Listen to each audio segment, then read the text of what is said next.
হোক না সেটা সামান্য কাজ কিংবা মহত্তর, তা যেন হয় সবার চেয়ে সবচেয়ে সুন্দর।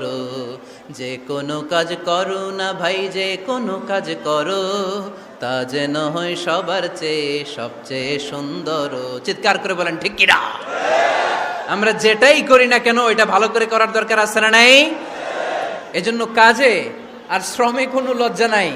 লজ্জা হচ্ছে অলসতায়। লজ্জা কিসে?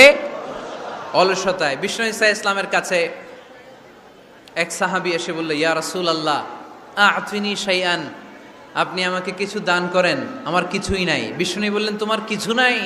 সাহাবী বললেন, ইয়া রাসূলুল্লাহ ঘরে আমার শুধু দুইটি জিনিস আছে। কয়টা? চিল্লায় বলেন কয়টা?